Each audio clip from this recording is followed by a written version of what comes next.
They shame you to shrink you. A pointed finger, a whispered word, a laugh shared at your expense. These are not mere insults. They are weapons, forged in the fires of their own inadequacy, aimed at the fortress of your reputation. The fool responds with anger, with tears, with desperate justification. The scholar responds with silence, with study, and with strategy. Understand this first principle.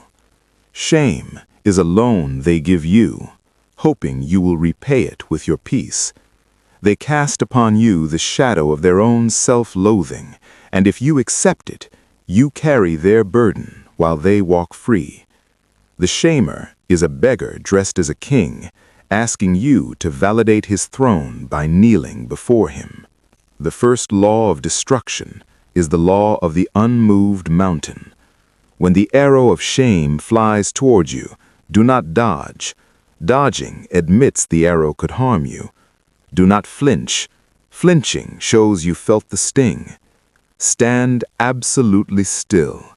Let the arrow strike your armor and fall harmless to the ground. Your immobility is your invincibility. The second law is the law of the hollow echo. When they shout their shame into your silence, the silence becomes a cave. Their words enter, bounce against the walls of your indifference, and return to them amplified. They hear their own ugliness doubled, tripled, magnified. They drown in the echo of their own venom. The third law is the law of the inverted lens. When they point at you, point back, not at them, but at the finger itself. Examine it publicly. Wonder aloud why it points. Ask what disease causes such pointing. Turn their weapon into evidence of their own corruption. The finger that accuses becomes the finger that confesses. The fourth law is the law of the poisoned compliment. When they shame you publicly, thank them. Thank them warmly, sincerely, as if they have done you a great service. This is the most confusing poison. They expected tears, anger, defense. Instead, they receive gratitude. Their weapon dissolves in the acid of your courtesy. They stand empty-handed, confused, while you walk away enriched by their failure. The fifth law is the law of the stolen narrative. They have told a story about you, a story of weakness, of failure, of shame. You must tell a better story, not a defense of the old story, but a new story entirely, so compelling that the old one is forgotten. The mind cannot hold two narratives at once. The louder, the richer, the more vivid story wins. The sixth law is the law of the elevated battlefield. Do not fight on the ground they choose. They want to shame you in the mud, where their weapons are familiar. Refuse the mud. Ascend to higher ground, ground of your choosing, where their weapons are useless. From the height, you can observe them flailing below, and your silence becomes a verdict passed upon them. The seventh law is the law of the forgotten execution. They gather to watch you die, your reputation, your dignity, your peace. But if you refuse to die, if you stand alive and whole before them, their gathering becomes a vigil for a death that did not occur. They grow bored, they disperse, they forget why they came. The executioner, left alone with his unused axe, becomes a figure of pity or ridicule. The eighth law is the law of the invisible hand. Let others destroy your shamer for you. Your direct attack makes you look vengeful, validates their original insult. But if their shame spreads to others, if their cruelty touches someone else, if their malice finally meets a consequence you merely arranged, you remain clean while they fall. The hand that strikes them is not yours, but you placed it there. The ninth law is the law of the unremarkable exit. Sometimes the greatest destruction you can visit upon a shamer is your absence. When you leave, you take their purpose. They define themselves by their opposition to you. Without you, they are nothing, a sword without a hand, a key without a lock. Your departure is their erasure. The 10th law is the law of the final silence. When the battle is over, when they are destroyed or diminished or forgotten, say nothing. Do not gloat, do not celebrate, do not even acknowledge their fall. Silence is the tombstone you place upon their memory. To speak of them after their fall is to resurrect them. Let them lie in the grave they dug. You have now received the laws. They are not weapons you reach for in anger. They are tools you keep in readiness, used only when required with the cold precision of a surgeon. The one who shames you seeks to reduce you to their level. Rise instead. Rise so high that their shouts become whispers, their whispers become silence, their silence becomes their tomb. You are not what they say. You are what you do. And what you do now is walk away, intact, untouchable, free. You have learned to destroy those who shame you, but destruction is merely the first lesson. The deeper teaching concerns the state of being that makes shame impossible, not because you have defeated every enemy, but because you have become a territory they cannot enter. Judgment requires a door. Your task is to ensure no door exists. The first law of imperviousness is the law of the severed root. Judgment feeds on connection. They can only judge you if you are attached to their opinion, their approval, their world. Sever the root. Let their judgment fall on ground where nothing grows. You are not a tree in their garden. You are a seed carried by wind to soil they will never find. The second law is the law of the internal throne. They offer you a throne in their kingdom, a throne of shame, of judgment, of their making. Refuse it.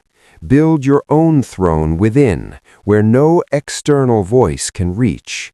Seat yourself upon it, and from that height, all judgment from below becomes the buzzing of insects, annoying perhaps, but never threatening, never ruling. The third law is the law of the unowned wound. When they strike you, examine the wound. Is it truly yours, or did they merely reopen a scar left by someone else long ago in a different war? Often the shame they awaken is not their creation. It is an old tenant in your house, and they merely knocked on the door.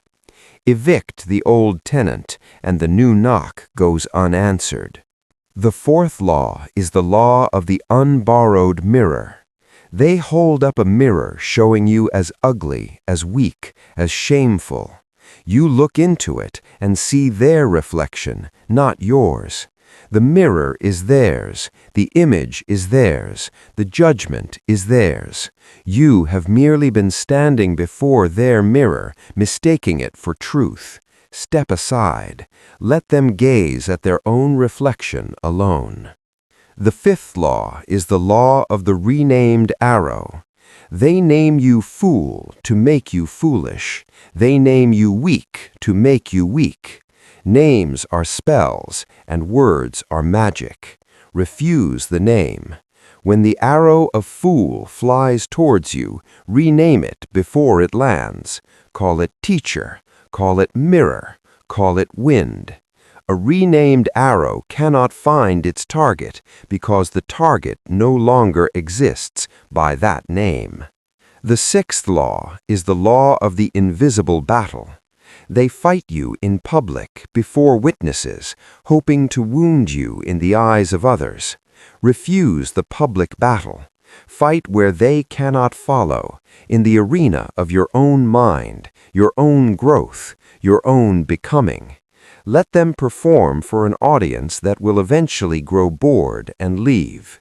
You are not on their stage. You are backstage, building something they cannot imagine. The seventh law is the law of the unexploded mine. They strike you with their words, a mine buried in your path, waiting for you to step on them. They want you to react, to explode, to destroy yourself with your own response. Do not step. Do not react. Walk around the mine, leaving it undisturbed. It will lie there forever, harmless, a monument to their failed ambush. The eighth law is the law of the completed self. A house under construction is vulnerable to weather, to vandals, to the elements. But a finished house with walls complete and roof sealed can withstand any storm.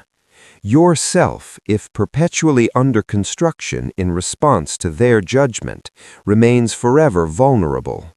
Complete yourself on your own terms. Let their storms beat against walls that need no further work. The ninth law is the law of the transparent shield. They attack what they see. If they cannot see you, they cannot attack you. But hiding is exhausting, and cowards hide. Instead, become transparent. Let them see you, all of you, and find nothing to grasp. Your flaws are visible, your failures acknowledged, your humanity undeniable. A transparent shield cannot be pierced because there is nothing hidden to expose. They exhaust themselves against your honesty. The 10th law is the law of the forgotten wound. They hope you will carry their judgment forever, a wound that never heals because you keep reopening it to show them. But wounds heal when left alone. Stop showing them the wound. Stop revisiting it. Stop proving it exists. Let time, that great physician, do its work. One day you will search for the wound and find only smooth skin, and you will struggle to remember who inflicted it or why it once mattered. You have now received the 10 laws of imperviousness. They are not walls you build overnight. They are stones you place one by one, day by day, until a fortress stands where once there was only open field, vulnerable to every passing storm. The work is yours alone. No one can build it for you. But once built, no one can enter without your permission, and you will grant no permission to those who come only to destroy.